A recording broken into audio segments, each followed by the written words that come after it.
आदाब साथियों, मैं आपका दोस्त डॉक्टर अल्ताफ हुसैन। इस वीडियो में मैं मेवात की जो पहली जमात है, कब निकली, कौन कौन लोग शामिल थे, कहाँ कहाँ वो लोग गए, किन हालातों में उन्होंने काम किया, उस पर मैं विस्तार से जो है वो बात करूँगा, डिटेल में बात करूँगा। मैंने पिछली वीडियो में बताया था कि कई तरह के विरोधों के बाद मौलाना इलियास काफ़ी हद तक मेवातियों को दिल जीतने में सफल हो गए। और जब मौलाना इलियास को लगा कि अब वो स्थापित हो गए मेवात में, मेवात के लोग उनको एक्सेप्ट करने लगे हैं, उनके विचारों को एक्सेप्ट करने लगे हैं, उनकी विचारधारा को एक्सेप्ट करने लगे हैं, तो तब उन्होंने ये जमात का जो सिलसिला है वो कायम किया। और मौलाना इलियास ने सबसे पहले जो जमात मेवात से निकली 1926 में, वो 6 लोगों की जमात उन्होंने बनाई। और उन 6 लोगों में खास बात यह है कि 3 लोग थोड़ा मैच्योर लोग थे, जिसमें मौला हाफिज मोहम्मद इशाक, नंबरदार मेहराब खान जो फिरोजपुर नमक से थे, और चौधरी नजम खान रायसीना गांव से थे, और उसमें 3 बच्चे थे।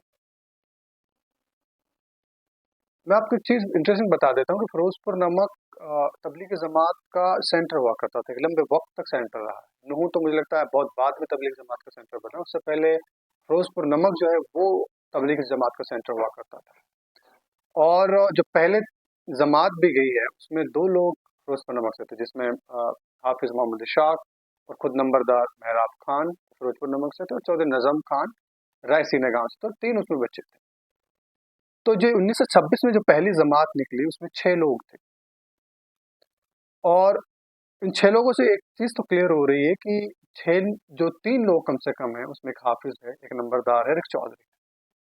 कम से कम 3 लोग बहुत इन्फ्लुएंशियल हैं, चौधरी हैं, नंबरदार हैं, हाफिज हैं। तो इससे पता चल रहा है कि मौलाना इलियास ने भी तबलीगी जमात का जो काम स्टार्ट किया वो वहाँ के चौधरी और जो एक तरह से होता है ना एलीट क्लास के साथ स्टार्ट किया,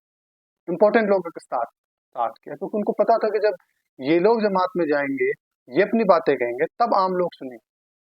और आम लोगों पर भी इसका जो है प्रभाव पड़ेगा। अब इंटरेस्टिंग बात यह है कि इस पहली जमात का जो ज़्यादातर डिटेल है वह मैं मियाजी मोहम्मद ईसा फिरोजपुरी की जो एक किताब है तबलीगी जमात की इब्तदा, बुनियाद और अ, उसका उसूल, उस किताब में इसका जिक्र मिलता है कि ये सब लोग पहले जमात में गए, और 3 बच्चे भी थे, और ये 3 लोग जो है उसमें शामिल थे। अब खास बात ये कि पहली जमात थी तो किसी को कुछ नहीं पता कैसे काम करना है, क्या मेथड होंगे। तो खास बात ये कि मौलाना इलियास ने जब ये जमात फॉर्म की, ये जमात बनाई, पहली तबलीगी जमात बनाई, तो उनको सारी चीज़ें बताई, उनके मेथड बताया, गश्त के बारे में बताया। जिन लोगों को गश्त के बारे में नहीं पता है, वो हाउस टू हाउस जो है प्रीचिंग का एक तरीका है, मतलब अपनी बात लोगों तक पहुंचाने का एक तरीका है। तो जब ये जमात निकली उससे पहले मौलाना इलियास ने कई दिनों तक उनको मेथड्स बताए, ट्रेनिंग्स दी, कैसे काम करना है, कैसे चीज़ें करनी हैं। तब जाके उन्होंने ये कहा कि पहले आप काम जो स्टार्ट करेंगे तबलीग का, वो आप अपने आप आसपास के गांव में स्टार्ट करें। ज़रूरी नहीं कि आप पहले दूसरे कस्बे में जाएं, पहले आप नूह के आसपास के गाँव को जो है वहाँ जाएं और तबलीग का काम को फैलाने का काम करें।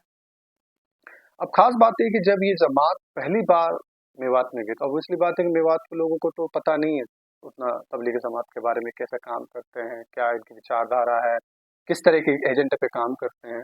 तो इनिशियल में इनको बहुत मुश्किलों का सामना करना पड़ा, ये जमात जो गई इसको बहुत मुश्किलों का सामना करना पड़ा, और कई बार उनको बहुत विरोध का भी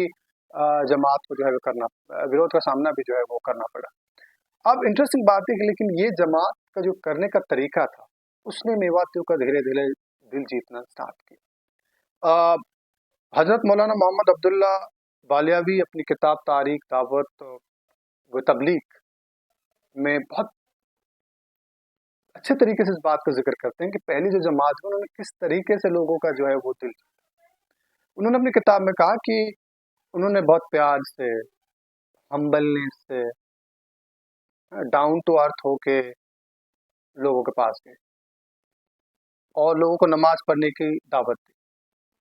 और ख़ास बात ये है कि हज़रत मौलाना मोहम्मद अब्दुल्ला ने अपनी किताब में ज़िक्र किया है कि जो लोग नमाज पढ़ने नहीं आते थे या उनकी बातों पे ध्यान नहीं देते थे, तो कई बार ये लोग अपनी पगड़ी, क्योंकि चौधरी लोग हैं, तो आप सोचिए कि इन्होंने किस तरह से काम किया कि कोई इंसान नमाज की दावत दे रहा है, नमाज पढ़ने को तैयार नहीं है, तो वो लोग अपनी पगड़ी, आप सोचिए कि पगड़ी कितनी इज्जत है, और खासकर ये 1926-27 की बात हो रही है जब पगड़ी की कितनी वैल्यू रही। तो ये लोग लोगों को नमाज सिखाने के लिए, नमाज की दावत देने के लिए अपनी पगड़ी जो है उनके पैरों में रख देते थे कि भाई अपना नमाज पढ़े, और उनको मस्जिद लेके आ जाते। तो तबलीग का काम ऐसे स्टार्ट हुआ है। आप सोचिए कि उन बड़े बड़े चौधरियों ने कितने बड़े सेक्रीफाइसेस किए हैं, अपनी इज्जत लोगों के पैरों में रख दे कि नहीं नहीं आप नमाज पढ़े, आप नमाज आए, हमारी बात सुने, मस्जिद तक आए। इस तरह से ये जो तबलीग का काम है वो फला फूला। इतना आसान नहीं था उस वक्त में तबलीग जमात के काम को आगे बढ़ाने का। फिर ये जो जमात बनी, ये 3 सप्ताह तक चली, और तय ये हुआ कि 3 कस्बे इसमें कवर किए जाएंगे।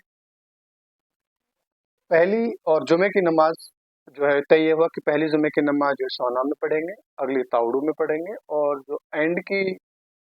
जुमा होगा वो हम नगीना में पढ़ेंगे। तो तय ये हुआ कि एक वीक एक कस्बे में गुजारें, तो सोना, ताउदू और फिर नगीना। इंटरेस्टिंग बात है कि इन तीनों जुमों में मौलाना इलियास और अब उनके देवबंद के जो आलिम उनके साथ थे वो लोग आते थे और अपनी बातें रखते थे, तबलीग के काम को सिखाते थे, उनको बताते थे, इस्लाम के बारे में बताते थे, कलमा के बारे में, कुरान के बारे में, नमाज की क्यों जरूरत है, 6 नंबरों पर उन पे जो है वो जिक्र होता था। तो ये जमात 3 सप्ताह चली, 3 अलग अलग कस्बे सोना, ताउडू, नगीना, इनके गाँव में गए। हर जुमे में मौलाना इलियास और देवबंद के बहुत से आलिम आया करते थे, अपनी बातें रखते थे, और ऐसे धीरे धीरे तबलीग का काम जो है वो स्टार्ट हुआ। एक और इंटरेस्टिंग एपिसोड है जो मैं इस वीडियो में बनाना चाह रहा हूँ, ये कि 1932 में एक बहुत अहम वक्त है तबलीग जमात के लिए। 1932 का वक्त का साल जो है बहुत अहम है, मेवात के लिए भी और तबलीग जमात के लिए। 1932 में मौलाना इलियास मुझे लगता है तीसरी बार हज करने गए, और हज करने के बाद अब और ज़्यादा उत्सुकता के साथ, जोश के साथ, बहुत खुलूस के साथ उन्होंने तय किया कि मुझे अब तबलीग का काम जो है वो और जो है बढ़ाना। जब वो दोबारा वापस आए 1932 में, तो कम से कम तब तक 100 लोगों का एक ग्रुप वो मेवात में बना चुके थे,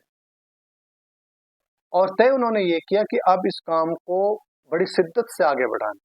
मेहनत से आगे बढ़ाना, संघर्ष से आगे बढ़ाना है और लोगों तक पहुंचना है।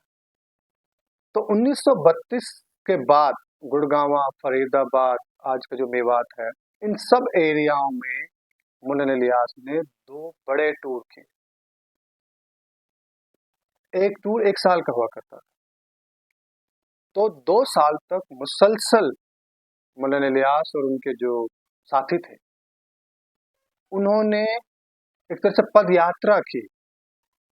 वो लोग गांव गांव जाया करते थे, कस्बा कस्बा जाया करते थे, रिमोट से रिमोट एरिया में जाया करते थे, और कहा जाता है कि मौलाना इलियास एक दिन में 20 से 25 मील, किलोमीटर नहीं, मील पैदल चला करते थे, और लोगों को दीन की दावत देते थे, नमाज की दावत देते थे, कलमा के बारे में बताते थे, इस्लाम की बेसिक चीज़ों के बारे में बताते थे, और इस्लाम की बुनियादी चीज़ों को वो बताते थे, और लोगों से अपील भी करते थे कि आप इस्लाम को सीखने के लिए जमातों में भी जाने का काम करें। तो आप सोचिए कि मौलाना इलियास ने 1932 के बाद जो 2 साल लगाए मेवात में, और पैदल वो चला करते थे, और 20 से 25 मील एक दिन में चला करते थे। और अ, एक जगह जिक्र है एक किताब में कि मौलाना इलियास साहब अपना साथ में खाना लेके तो चलते थे, लेकिन कई कई बार वो 36 घंटे, 48 घंटे तक खाना नहीं खा पाते थे। वो इतना लीन थे, इतनी डेडिकेशन के साथ वो काम करते थे, और तब ये जो है तबलीग की जमात का काम जो है ये बात में इस तरह से फला फूला, उतना आसानी से नहीं फला फूला। तो इस वीडियो में मैं जिस चीज़ का जिक्र करना चाह रहा हूँ वो ये कि इसमें हमारे बुजुर्ग की बहुत कुर्बानी रही तबलीग की जमात को फैलाने। हमारे यहाँ के चौधरियों की भी रही है, नंबरदारों की भी रही है, मौलवियों की भी रही है, मौलाना इलियास साहब की भी तो सबसे बड़े अ, हैं ही जिन्होंने इस काम को आगे बढ़ाया।